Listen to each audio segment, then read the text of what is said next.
हम लोग charging Gauss theorem chapter के लास्ट में थे और charging of different conducting systems पढ़ रहे थे। तो उसी में स्फेरिकल शेल भी हुआ था और इलेक्ट्रोस्टैटिक सिस्टम का आइडिया आया था जिसकी कैपेसिटी डिफाइन किए थे। अब अगर आप प्रॉब्लम नहीं पूछेंगे तो हमको फिर कैपेसिटर चैप्टर में इंटर करना होगा, तो इसलिए प्रॉब्लम अटेंड करिए। दोनों तरह का है, सी वर्मा किताब से भी और प्रीवियस ईयर क्वेश्चन, या फिर आपको प्रॉब्लम सेट कोई हो जिसमें ऑब्जेक्टिव सवाल हो। ऑब्जेक्टिव का भी सब्जेक्टिव डिटेल होता है, और अगर ऐसा नहीं करें तो कोई फ़ायदा नहीं आने से, जाने से, पढ़ने से। ऐसे हम एक सवाल बताते हैं।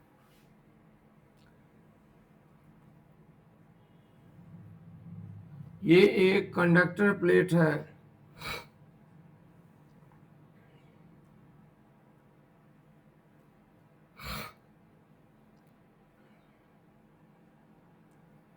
इसके बीच का गैप d है। इसको चार्ज प्लस Q1 दिया गया है और इसको चार्ज माइनस Q2 दिया गया है। तो हमें पोटेंशियल डिफरेंस निकालना है बिटवीन द प्लेट्स। दोनों कंडक्टर प्लेट के बीच का पोटेंशियल डिफरेंस मालूम करना है, और साथ में उनके चारों सरफेस पर चार्ज का जो अमाउंट होगा वह भी मालूम करना है, कितना चार्ज होगा चारों सरफेस पर, 1 2 3 4। तो कैसे होगा, तो हम चार्ज को डिस्ट्रीब्यूट करते हैं, और ये दोनों कंडक्टर प्लेट्स है, किसी सर्किट से जुड़ा हुआ नहीं है। तो हम इस प्रिंसिपल को लेंगे कि what ever be the amount of charge और नेचर ऑफ चार्ज और लोकेशन और distribution of charge field inside the conducting space must be zero. इसी सिद्धांत से चार्ज डिस्ट्रीब्यूट करेंगे। सवाल अटेम्प्ट कीजिए।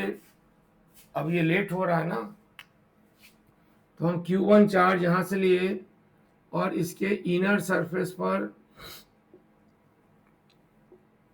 Q1 माने प्लस Q1, और बाकी चार्ज यहाँ है Q1 माइनस Q1। और इंडक्शन से सामने वाली सतह पर माइनस Q1 और दूर वाली सतह पर प्लस Q1। ये चार्ज का डिस्ट्रीब्यूशन हुआ। बाएं जो चार्ज दिया गया, अब इस प्लेट को निगेटिव चार्ज दे रहे हैं, निगेटिव चार्ज का भी बंटवारा हुआ, और यहाँ पर Q2, और जो बच गया सो इधर Q2 माइनस Q2। इंडक्शन से यहाँ Q2 प्लस और इधर माइनस Q2। अब ये surface number 1, surface number 2, surface number 3 और सरफेस नंबर 4 पर जो चार्ज है, उन सब के कारण पॉइंट P पर, जो कि इनसाइड द कंडक्टर है, दोनों में से किसी एक पर, उस पर रिजल्टेंट इंटेंसिटी या फील्ड निकालें और फिर उनको जोड़ कर देखें कि रिजल्टेंट 0 होना चाहिए। और इस प्रिंसिपल से इन दोनों के प्लेट के बीच का पोटेंशियल डिफरेंस निकालना है, और साथ में चार्ज का अमाउंट जो चारों सतह पर होगा वह भी मालूम करना है। सोचिए कैसे बनाइएगा। चार्ज का डिस्ट्रीब्यूशन कर चुके, अब चारों सरफेस पर पॉजिटिव निगेटिव जो भी चार्ज है सबके कारण रिजल्टेंट इलेक्ट्रिक फील्ड निकालेंगे, किसमें, किसी एक कंडक्टर के इनसाइड, और उसका वेक्टर सम लेंगे चारों का और फिर जोड़ देंगे और उसको 0 के बराबर, क्योंकि वो पॉइंट इनसाइड द कंडक्टर है। तो देखिए, मान लेते हैं यहाँ पर ये कोई पॉइंट लेते हैं P, यहाँ पर टेस्ट चार्ज रखे हैं +1, और फिर सरफेस नंबर 1 पर जो चार्ज है उसके कारण इंटेंसिटी बराबर होगी पॉजिटिव चार्ज के कारण राइट की तरफ Q1 minus Q1 2 epsilon not A, और निगेटिव चार्ज के कारण लेफ्ट की तरफ minus Q2 2 epsilon not A। और सरफेस नंबर 2 पर जो चार्ज है उसके कारण इंटेंसिटी होगी राइटवार्ड डायरेक्शन में, यानी plus Q1 plus Q2 2 epsilon naught ए, और उसी पर चार्ज 3 नंबर प्लेट पर जो चार्ज है उसके कारण इंटेंसिटी 3 नंबर सरफेस पर जो चार्ज है उसके कारण लेफ्ट की तरफ Q1 plus Q2 2 epsilon naught ए, और लास्ट सरफेस नंबर 4 पर जो चार्ज है उसमें प्लस चार्ज भी है और माइनस चार्ज भी, तो प्लस चार्ज का फील्ड लेफ्ट वार्ड होगा रिपल्सन, और वो हो जाएगा प्लस Q1 2 एप्सिलॉन नॉट ए, और माइनस चार्ज का right ward Q2 by 2 epsilon naught ए। अब इन चारों को जोड़िए और जोड़कर 0 के बराबर कीजिए, और 0 करने के पीछे का कंसेप्ट है कि इनका वेक्टर सम 0 होगा क्योंकि point P is inside the conductor. तो E1 plus E2 plus E3 plus E4 equal to 0, तो आ जाएगा Q1 minus Q2 plus Q1 plus Q2 minus Q2 and then again minus Q1 और plus Q2 minus Q2 equal to 0। सबके नीचे में 2 epsilon naught ए है, उसे common ले लिए। अब ये Q1 कैंसिल, Q2 और तब आ गया Q1 plus Q2 equal to 2 Q1 plus Q2, तो Q1 plus Q2 equal to Q1 Q2 by 2, यानी दोनों प्लेट के इनर सरफेस पर जो चार्ज आया वो सामने दिख रहा है। अब इस कंसेप्ट का यूज करके सभी सरफेस का चार्ज निकालेंगे। तो सरफेस नंबर 1 पर कुल चार्ज कितना है पहचानिए। सरफेस नंबर 1 पर है Q1 माइनस Q2, यानी है Q1 प्लस Q2। तो Q1 प्लस Q2 क्या होगा, देखिए ये हो जाएगा Q1 plus Q2 divided by 2, ये होगा 2Q1 माइनस Q2, और ये हो जाएगा Q1 माइनस Q2 बाई 2। इतना चार्ज होगा सरफेस नंबर 1 पर। लेफ्ट मोस्ट सरफेस जो है उस पर चार्ज का अमाउंट इतना होगा, और यहाँ बीच में सरफेस नंबर 2 पर, तो सरफेस नंबर 2 पर तो चार्ज यही है, इसलिए सरफेस नंबर 2 पर चार्ज हो गया Q1 प्लस Q2 बाई 2। उसी तरह सरफेस नंबर 3 पर भी इतना ही चार्ज हुआ, Q1 Q2 बाई 2, और सरफेस नंबर 4 पर देखिए कितना चार्ज, सरफेस नंबर 4 पर माइनस Q2 है, और ये देखिए माइनस नहीं, सरफेस नंबर 4 पर है प्लस Q1 और minus Q2 plus Q2। Surface number 4 पर राइट मोस्ट सरफेस पर। जब तक प्रॉब्लम सॉल्व नहीं करेंगे तब तक कोई फायदा नहीं। चाहे आपके पास कोई भी मटेरियल हो उसका यूज करिए, सॉल्व कीजिए। कितना बार बोलें, ये हो गया कितना, तो Q1 माइनस Q2 बाई 2। अब चार्ज का डिस्ट्रीब्यूशन जो अल्टीमेट फाइनली आया है उसको अरेंज करते हैं। उसके हिसाब से चार्ज डिस्ट्रीब्यूशन में फर्स्ट प्लेट के बाएं वाली सतह पर चार्ज आ गया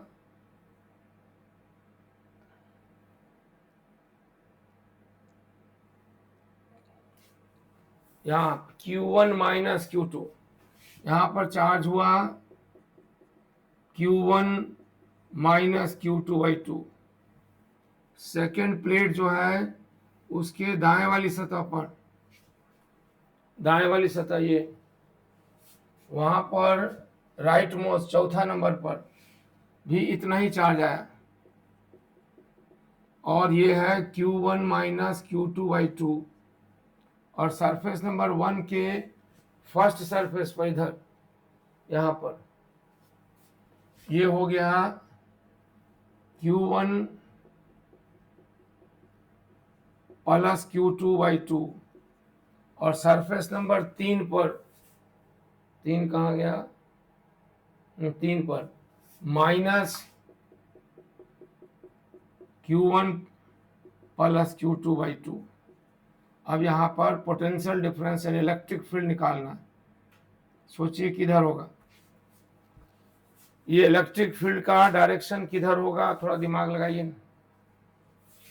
सरफेस 1 के चार्ज का फील्ड राइट, सरफेस 4 के चार्ज का फील्ड लेफ्ट, बैलेंस हो जाए।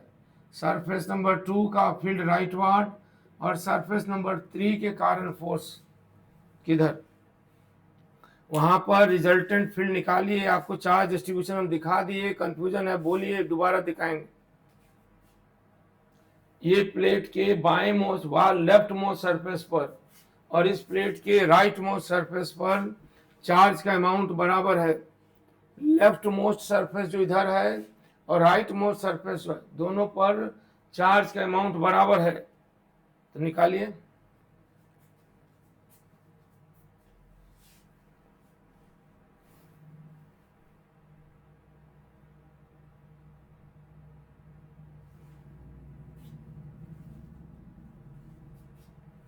सबसे लेफ्ट और सबसे राइट आप लोग से नहीं होगा। ये लेफ्ट पर चार्ज का अमाउंट और राइट पर बराबर है। यहाँ पर प्लस Q1 प्लस Q2 है और इस सरफेस पर माइनस Q1 प्लस Q2 है। तो इस दोनों प्लेट के बीच के स्पेस में इलेक्ट्रिक फील्ड का डायरेक्शन बताना है और मैग्नीट्यूड भी निकालना है। यदि आप कोशिश करते तो बन सकता है। क्या करें, नहीं करेंगे।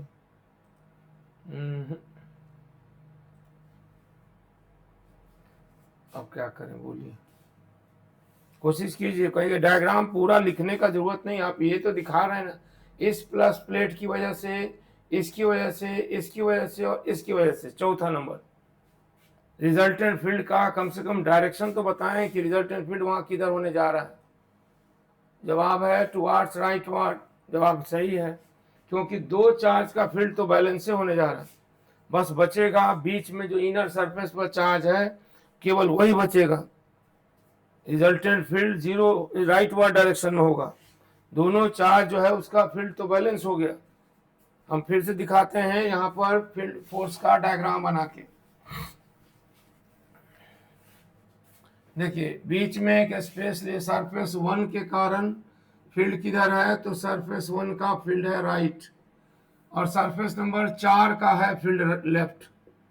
ये दोनों इक्वल है क्योंकि सरफेस 1 और सरफेस 4 का मैग्नीट्यूड 1 का ही रहते हैं।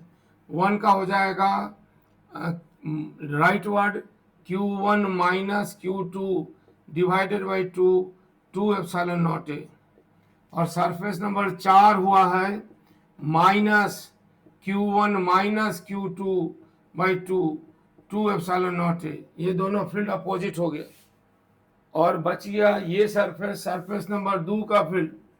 तो सरफेस नंबर 2 का फील्ड किधर है, तो राइट के तरफ Q1 plus Q2/2 epsilon naught ए। सरफेस नंबर 3 का फील्ड किधर है, तो वह भी राइट क्यों, तो राइट की तरफ नहीं, हाँ प्लस, तो Q1 plus Q2/2 epsilon naught A. इन दोनों का एडिशन हो जाएगा P, यानी ये हो गया Q1 plus Q2 epsilon naught ए और रिजल्टेंट डायरेक्शन हुआ राइट। और तब आप पोटेंशियल डिफरेंस निकाल सकते हैं, फील्ड मल्टीप्लाइड बाई चार्ज, इसके बीच का गैप। बोलिए संभव है ना। अगर आपको कुछ पूछना नहीं है तो हम थोड़ा आगे बढ़ते हैं। आगे बढ़ के कहाँ जाएंगे, तो एक तो इलेक्ट्रिक लाइंस ऑफ फोर्स का आइडिया देना है, और कोरोना डिस्चार्ज, वान डी ग्राफ जनरेटर, इसका आइडिया, और तब कैपेसिटी में एंट्री होगी।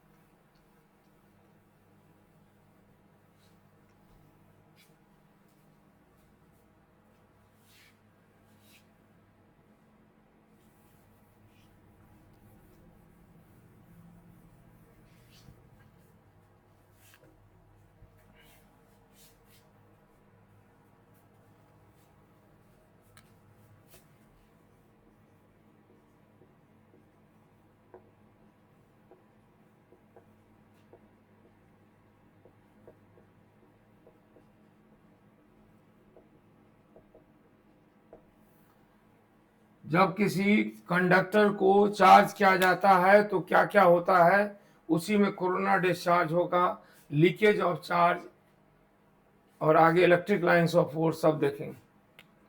तो सबसे पहली बात, जब किसी कंडक्टर को चार्ज देते हैं, the charge try to occupy the farthest possible separation और position due to mutual electrostatic repulsion. पारस्परिक अंदर के इलेक्ट्रॉन दिए हैं हम, तो उनके बीच रिपल्सन के कारण उनकी कोशिश होती है कि वो दूरस्थ बिंदु को ऑक्यूपाई करें, फारदेस्ट पॉइंट को। तो पहला पॉइंट यह है कि when the charge given to the conductor body, given to conductor, try to occupy farthest possible separated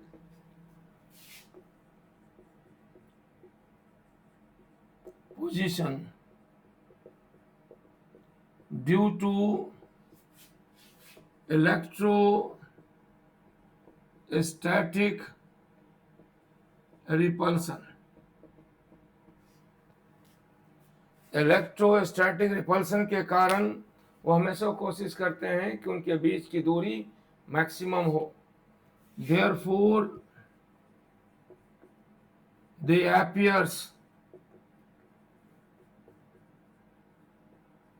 on the outer surface, इसलिए वो बाहरी सरफेस पर प्रकट होते हैं। अब बाहरी सरफेस पर आ जाने के बाद उनका फिर स्प्रेड होता है, विस्तार प्रसार जो कहें। तो व्हेन दे अपीयर्स, कहां पर, बाहरी सरफेस पर, ऑन आउटर सरफेस,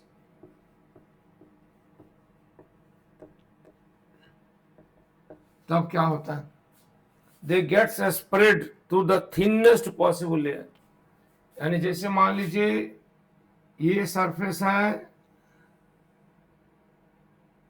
ये कोई कंडक्टर बॉडी है, हम इस शेप का जानबूझकर बनाए हैं ये दिखाने के लिए कि कम से कम यहाँ 3 तरह की सतहें हैं, तीनों का कर्वेचर रेडियस अलग अलग है।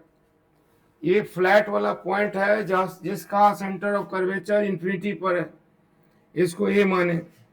ये कर्व वाला पॉइंट है जिसका सेंटर ऑफ कर्वेचर उससे छोटा है मगर 0 नहीं है, और ये पॉइंटेड सी है जिसका सेंटर ऑफ कर्वेचर बहुत छोटा है। तीनों जगहों पर जब हम चार्ज देंगे, it appears on the outer surface, और आउटर सरफेस पर चार्ज आ जाने के बाद charge double layer triple layer नहीं बनाता, चार्ज कहीं पर लंप्ड या ढेर या हीप फॉर्मेशन नहीं करता। Charge try to spread on the surface to the thinnest possible layer. कब तक, जब तक कि टेंजेंशियल डायरेक्शन का फील्ड 0 ना हो जाए। On the outer surface they try to spread, पसरते जाएंगे, फैलते जाएंगे, till to the thinnest possible layer, try to spread to the thinnest possible layer, thinnest possible layer। वह सरफेस पर पसरते हैं, फैलते जाते हैं thinnest layer till tangential component becomes zero. Tangential component of field becomes zero. तब तक जब तक के tangential component of field zero ना हो जाए। ये वाली बात आप नहीं समझे शायद, टेंजेंशियल मतलब क्या। उसको समझने के लिए अगर किसी कंडक्टर बॉडी पर चार्ज अपियर होगा तो ये चार्ज का डबल लेयर नहीं होगा। चार्ज उसके सरफेस पर तब तक स्प्रेड होगा जब तक कि किसी भी चार्ज पार्टिकल पर अपने पड़ोसी चार्ज पार्टिकल का टेंजेंशियल डायरेक्शन में रिपल्सन बैलेंस हो जाए। यानी एक कोई चार्ज पार्टिकल है, उसके पड़ोसी के कारण राइट वर्ड और इस पड़ोसी के कारण लेफ्ट वर्ड, दोनों का फोर्स बैलेंस हो जाए टेंजेंशियल डायरेक्शन, तब तक ये फैलता रहेगा सरफेस पर, तब तक लेयर इसका पतला से पतला होता जाएगा। डबल स्टोरी का तो सवाल है नहीं। Till the tangential component of field becomes zero. इसका मतलब हुआ चार्ज कंडक्टर के सरफेस के नज़दीक टेंजेंशियल डायरेक्शन में कोई फील्ड नहीं होता, तो फिर चार्ज है तो फील्ड तो होगा। तो टेंजेंशियल कंपोनेंट जीरो हो गया तो बचा कौन कंपोनेंट? टेंजेंशियल अगर जीरो हो जाता है तो बचता कौन? तो बचता है नॉर्मल। इसीलिए यहाँ ये भी लिखेंगे कि किसी भी चार्ज कंडक्टिंग सरफेस के नज़दीक field is normal to the surface. यानी यहाँ पर कोई टेस्ट चार्ज रखिएगा तो उस पर फोर्स लगेगा outwardly normal to the surface, कोई टेंजेंशियल कंपोनेंट नहीं होगा, क्योंकि टेंजेंशियल कंपोनेंट बैलेंस है अपने पड़ोसी पार्टिकल के जरिए। तो इसलिए किसी भी चार्ज कंडक्टिंग सरफेस के नज़दीक फील्ड का डायरेक्शन हमेशा उस सतह के नॉर्मल डायरेक्शन में होता है, यानी परपेंडिकुलर डायरेक्शन में होता है। इसलिए अगला पॉइंट हम लिखेंगे, the electric field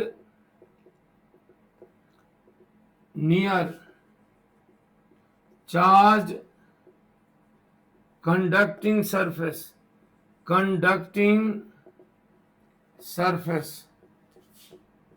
is always normal to the surface, normal to the surface। ये हमेशा सतह के नॉर्मल होता है, क्योंकि टेंजेंशियल कंपोनेंट बैलेंस हो चुका है, सिर्फ नॉर्मल कंपोनेंट बचा आउटवर्डली। इसलिए किसी भी चार्ज कंडक्टिंग सरफेस के नज़दीक फील्ड हमेशा नॉर्मल टू द सरफेस होगा, परपेंडिकुलर जिसको बोलते हैं। ठीक है, अच्छा अब आगे समझिए। टेंजेंशियल कंपोनेंट जीरो होने का मतलब, अगर हम कोई पॉइंट P चुने और दूसरा पॉइंट P2 चुने तो टेस्ट चार्ज को P1 से P2 ले जाने में टेंजेंशियल डायरेक्शन में कोई फोर्स नहीं लगता। अगर हम कोई टेस्ट चार्ज लें, P1 चुने और P2 चुने, तो टेस्ट चार्ज को P1 से P2 ले जाने में, या किसी भी चार्ज को, टेस्ट चार्ज क्या है, चूंकि टेंजेंशियल डायरेक्शन में फोर्स ही नहीं, जो भी फोर्स है वो नॉर्मल डायरेक्शन में, इसलिए लिखते हैं कि the work done on any charge particle किसमें, in displacing tangential to the field is always zero. The work done on any charged particle in displacing tangential to the conducting surface, यानी किसी charge conducting surface के नज़दीक tangential displacement में work done नहीं होता, क्योंकि tangential दिशा में force नहीं, और जो भी फोर्स है उस सतह पर नॉर्मल है, परपेंडिकुलर है। यानी जैसे हम P1 से P2 पर ले जाएंगे तो P1 से P2 जाते समय डिस्प्लेसमेंट टेंजेंशियल है, लेकिन इलेक्ट्रिक फोर्स नॉर्मल है, इसलिए उस इलेक्ट्रिक फोर्स का वर्क नहीं होगा। इसलिए जो पोटेंशियल P1 का वही पोटेंशियल P2 का है, कोई अंतर नहीं आएगा। ठीक है, तो इससे मतलब ये हुआ कि कोई वर्क नहीं होगा। तो वर्क डन का निगेटिव वैल्यू होता है potential Vp2 minus Vp1 is zero. इसका अर्थ हुआ कि charge conducting surface is an equipotential surface. ये बात समझ में आई? किसी भी जब when charge is given to a conductor due to mobility and availability of free electrons, the charged particles try to occupy with the farthest possible separation due to mutual electrostatic repulsion. When so they appears on the outer surface. Once they appears on the outer surface, they never form heap. जब वो सतह पर आते हैं तो किसी जगह lumped या ढेर नहीं बनाते। They get spread on the surface till their tangential to the thinnest possible layer, till their tangential component of field becomes zero. Means the force exerted by the neighboring charged particle on the surface on any charged particle in tangential direction is zero, and the only force is normal to the surface.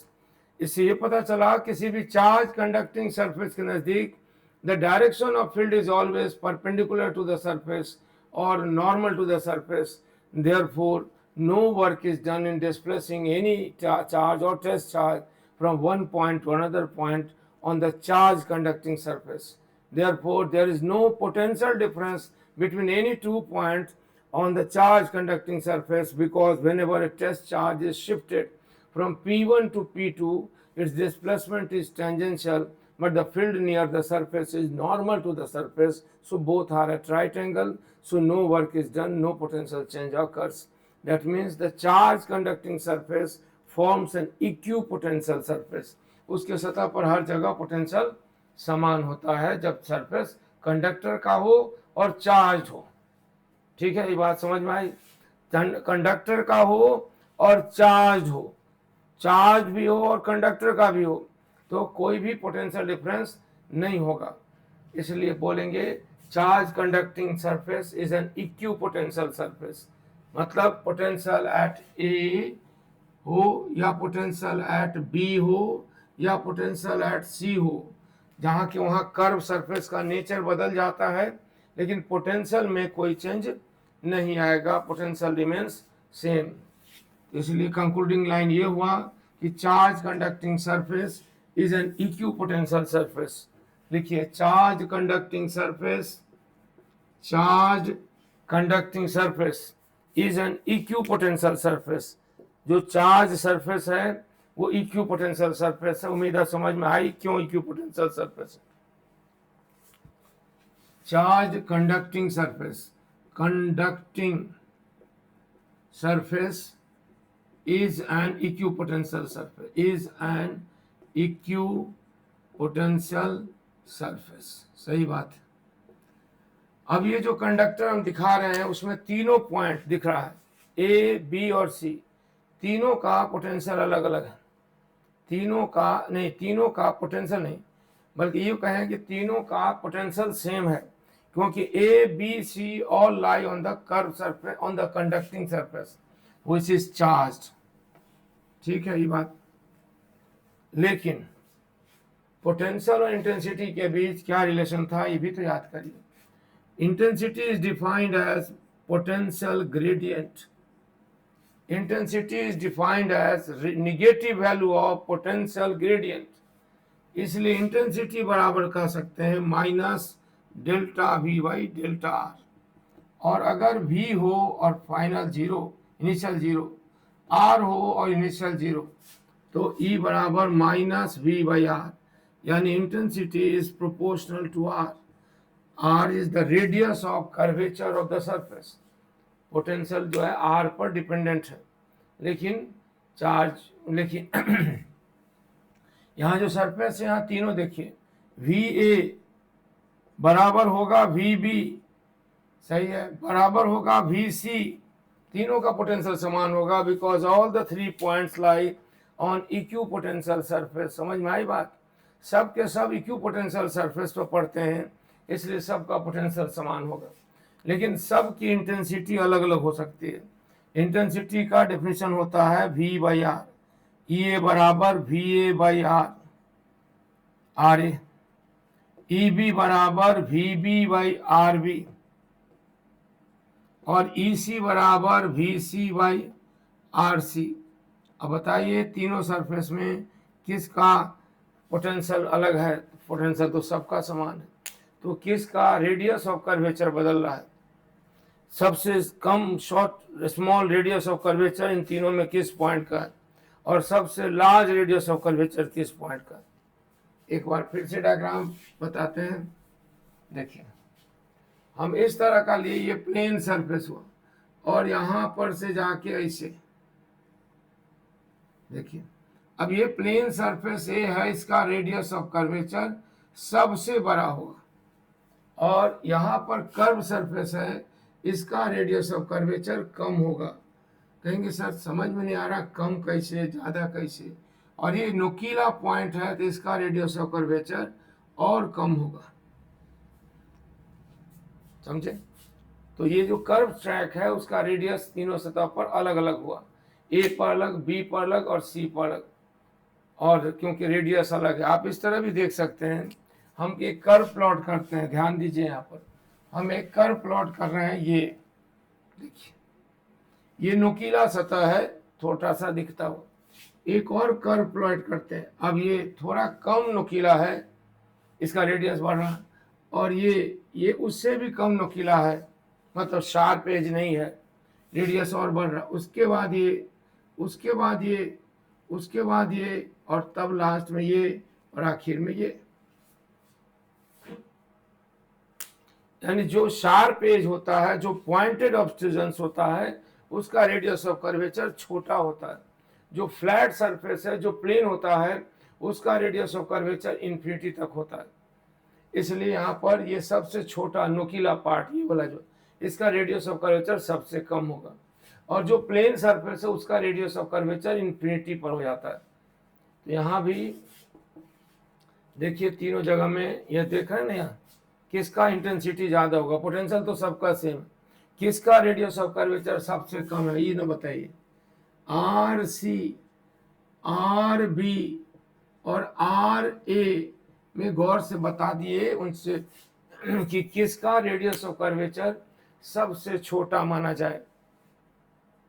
आप message कर सकते हैं किसको सबसे smallest radius of curvature का curve माना जाए, किसको स्मॉलेस्ट रेडियस ऑफ कर्वेचर का कर्व माना जाए, बताइए। ए को, सी को या बी को, कहाँ का रेडियस सबसे कम होगा?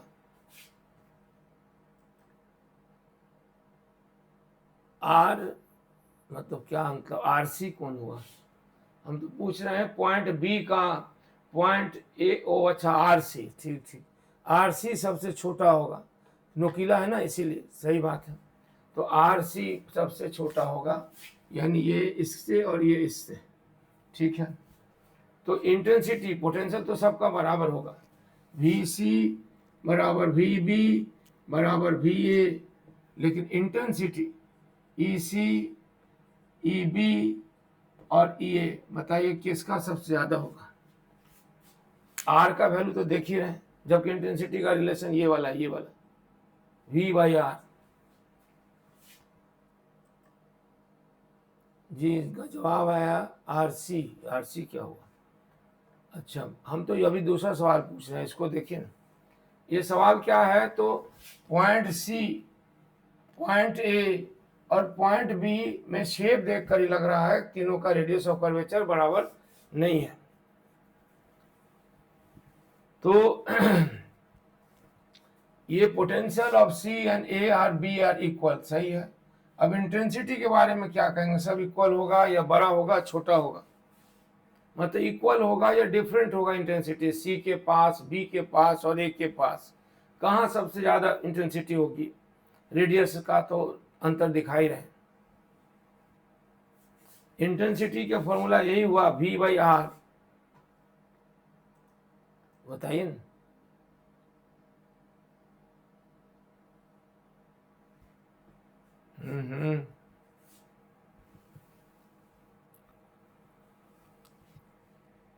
और क्या जवाब आया? नहीं जवाब आया आपके सामने ना है, ये देखिए ना, E बराबर V/R।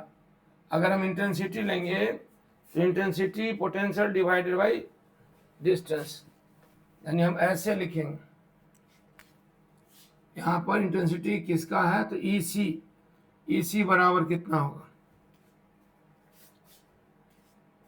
C का VC डिवाइडेड बाई RC, और EB क्या है? VB डिवाइडेड बाई RB, और A पर VA डिवाइडेड बाई RA। अब आप बताइए इसमें से कौन छोटा कौन बड़ा होता है? C का रेडियस ऑफ कर्वेचर सबसे छोटा है, C का रेडियस ऑफ कर्वेचर सबसे छोटा है ना। इंटेंसिटी हाईएस्ट है R, इस पर है RC नहीं कह सकते, मतलब हम ये पूछ रहे हैं पॉइंट C पर इंटेंसिटी सबसे ज़्यादा है या A पर या B पर, ये पूछ रहे हैं। हमें तो पता है कि कंडक्टर है, इसलिए VC बराबर VB बराबर VA होगा, तो फिर RC का रिलेशन ऊपर दिया हुआ था। अब तो बताइए कौन सबसे ज़्यादा जिसके नज़दीक इंटेंसिटी होगी? ये आंसर है C पर। हाँ सही बात है, तो C की इंटेंसिटी सबसे अधिक होगी, उसके बाद B की। तो C के पास जब दूसरा चार्ज होगा तो उसको ये रिपेल करेगा और उस चार्ज के साथ ये न्यूट्रलाइज हो सकता है अगर अपोजिट चार्ज है। इसी लीक आउट और लीकेज ऑफ द चार्ज को शार्प एज के कोरोना डिस्चार्ज कहते हैं। यानी when charge is given to the conductor body, it tries the particles or charged particles try to occupy the space with the farthest possible separation, and when therefore charge appears on the outer surface. Once the charge appears on the outer surface, they never form heap or localized localized placement of charge. Charge gets spread on the surface in the thinnest possible layer till intensity surface, but till tangential component of force acting on any particle becomes zero. Only normal component remains there, so the charge conducting surface is an equipotential surface where no force acts in displacing the body in tangential direction, but work has to be done in raising or lowering in normal direction, क्योंकि उस direction में field भी है force भी है। अब यहाँ से हमें आया E बराबर V/R, तो जहाँ का रेडियस ऑफ कर्वेचर छोटा होगा वहां का EC बड़ा होगा, इलेक्ट्रिक फील्ड बड़ा होगा। ठीक है, तो ये हो गया leakage of charge from the sharp edges और sharp corners is called corona discharge. तो ये चार्जिंग ऑफ द कंडक्टर हुआ, इतना समझें। और कुछ पूछना है?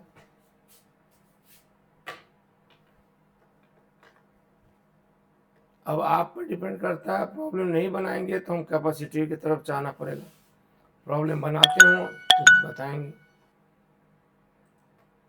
जी मैसेज करना है, बोलना है, क्या बोलिए? अच्छा मैसेज देख लेते हैं,